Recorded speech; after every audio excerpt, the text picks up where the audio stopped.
காளான் பட்டாணி biryani, mushroom peas biryani, vegetarian, pure vegetarian. பார்ப்போம் எவ்வளோ அட்டகாசமாக இருக்குன்ட்டு.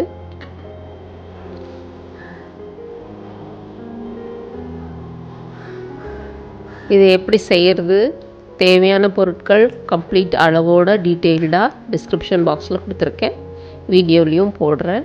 வீடியோ ஃபுல்லாக பாருங்கள். சின்ன சின்ன நுணுக்கங்கள்லாம் கொடுத்துருக்கேன், அதெல்லாம் ஃபாலோ பண்ணிங்கன்னா நீங்களும் இது மாதிரி உதிராக சூப்பராக ஒரு அட்டகாசமாக பிரியாணி ரெடி பண்ணலாம். தேவையான பொருட்கள் பாருங்கள். பச்சை மிளகா காரத்துக்கு தேவையானது, 2 சின்ன தக்காளி, கலர் குடமிளகா, சிவப்பு குடமிளகா எடுத்துருக்கேன், வெங்காயத்தை 2 ஸ்லைஸ் பண்ணி வச்சுருக்கேன், பட்டாணி 1 கப்பு, காலிஃப்ளவர், தயிர், அப்புறம் புதினா, மல்லித்தழை இப்படி சாப் பண்ணி க்ளீன் பண்ணி வச்சுருக்கேன், மஷ்ரூம்ஸு 1 கப்பு. அதே மாதிரி ஸ்பைசஸில் ஏலக்காய் ஒரு 5 பீஸ் எடுத்திருக்கேன், இது மெய்ஸ், கிராம்பு, இது ஸ்டார் அனீஸ், மராட்டி மொக்கு, கொஞ்சம் பிரியாணி இலை, அவ்வளோதான். இப்போ அடுப்பத்தை வச்சு ஒரு பெரிய வாணலி வச்சுக்கலாம். வாணலியில் எண்ணெய் விட்டுக்கலாம். நான் இப்போ இதில் 4 டீஸ்பூன் எண்ணெய் விட்டுருக்கேன். கூடவே 2 டீஸ்பூன் அளவுக்கு நெய் சேர்த்துக்கலாம், பசும் நெய் சேர்த்துக்கலாம், வாசமாக இருக்கும். இது எல்லாம் கொஞ்சம் கரைஞ்சி உருகி வர நேரத்தில் இந்த ஸ்பைசஸ்லாம் இதில் சேர்த்துக்கலாம். ஸ்பைசஸ் சேர்த்து நல்லா இப்படி வறுத்து விடுங்க. அதோட எசன்ஸ் எல்லாம் எண்ணெயில் இப்போ இறங்கியிருக்கும். இப்போ ரஃபாக சாப் பண்ண வெங்காயத்தை இதில் சேர்த்துக்கலாம். வெங்காயமும் நல்லா வதங்கி வந்த ஸ்டேஜில் பச்சை மிளகாயை கீரி சேர்த்துக்கலாம்.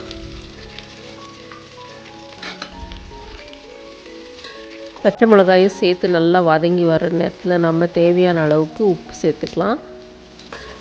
இப்போதைக்கு நான் ஒரே ஒரு சின்ன ஸ்பூன் சேர்த்துருக்கேன். ஸ்பூன் அளவில் பார்த்திங்கன்னா 1/4 டீஸ்பூன் சேர்த்துருக்கேன். வெங்காயம் சீக்கிரம் வதங்கிடும். பச்சை மிளகாய், தக்காளி பழம் சேர்த்துக்கலாம். இஞ்சி பூண்டு விழுது ஒரு பெரிய டேபிள் ஸ்பூன் அளவுக்கு சேர்த்துருக்கேன். இதில் 40% இஞ்சி இருந்தால் 60% பூண்டு இருக்கணும். 50 மில்லிகிராம் அளவுக்கு தயிர் சேர்த்துக்கலாம். தயிர் சேர்த்து நல்லா மிக்ஸ் பண்ணி விட்டுக்கோங்க.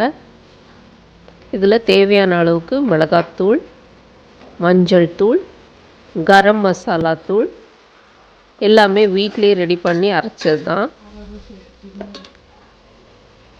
இப்போ புதினாவும் மல்லி இலையும் ஒரு கைப்பிடி அளவுக்கு சேர்த்துருக்கேன். நிறைய சேர்க்க வேண்டாம். இந்த மசாலாலாம் காட்டாக இருக்காமல் இருக்கிறதுக்கு தான் நம்ம தயிர் சேர்த்துருக்கோம். இப்போ 1 கப் அளவுக்கு நல்லா க்ளீன் பண்ணி உப்பு தண்ணியில் போட்டு எடுத்த காலிஃப்ளவர் சேர்த்துருக்கேன். சிவப்பு குடமிளகா, 1 கப் அளவுக்கு பச்சை பட்டாணி, சீசனில் நிறையவே கிடைக்குது, எல்லாத்தையும் சேர்த்துக்கலாம். ஒரு பெரிய பவுல் அளவுக்கு மஷ்ரூம்ஸ், பாக்கெட் அளவில் பார்த்திங்கன்னா 2 பாக்கெட் மஷ்ரூம் சேர்த்துருக்கேன்.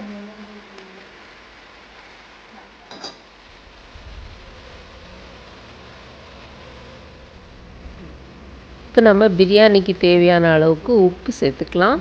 ஏற்கனவே நான் ஒரு குட்டி டீஸ்பூன் சேர்த்துருக்கேன். இப்போது 2 டீஸ்பூன் சேர்த்து தண்ணி இப்போது 1/2 கப் எக்ஸ்ட்ராவாக காய்கறிக்கு சேர்த்து அரிசிக்கு அளவாக சேர்த்து இது மாதிரி போட்டு மூடி வச்சுக்கோங்க.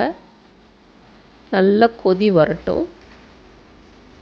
கொதி வர்ற நேரத்தில் 15 நிமிஷமாக ஊறிட்டுருக்கிற பிரியாணி அரிசியை நல்லா தண்ணிலாம் இருத்துட்டு இதில் சேர்த்துக்கலாம்.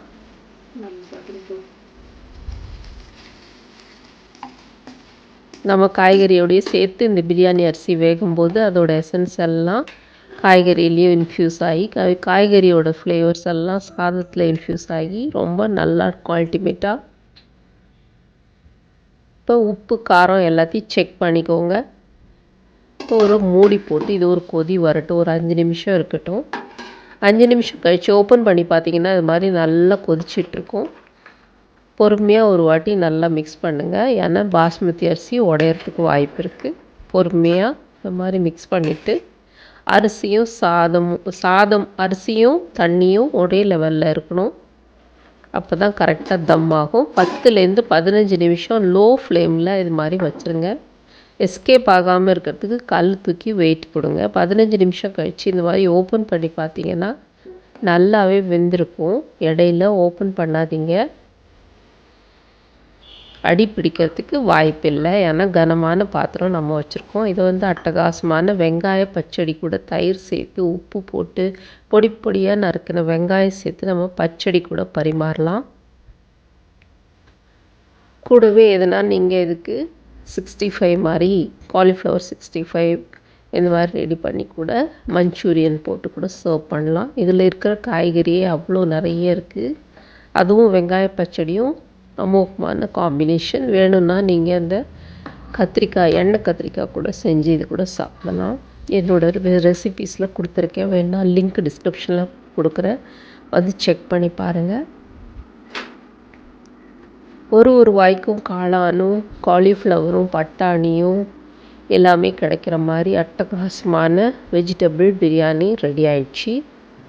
ஸோ இதை தயிர் பச்சடி கூட நல்லா சர்வ் பண்ணுங்கள், என்ஜாய் பண்ணுங்கள். என் வீடியோ பார்த்துட்டு சப்ஸ்கிரைப் பண்ணுங்கள், லைக் பண்ணுங்கள், எங்கேருந்து பார்க்குறீங்கன்னு ஒரு கமெண்ட் போடுங்க. வீடியோஸ் எல்லாம் பிடிச்சிருக்கான்ட்டு ஒரு சில வார்த்தைகள் கமெண்ட்ஸில் போஸ்ட் பண்ணுங்கள். தேங்க்யூ ஃபார் வாட்சிங் மை வீடியோஸ். Bye.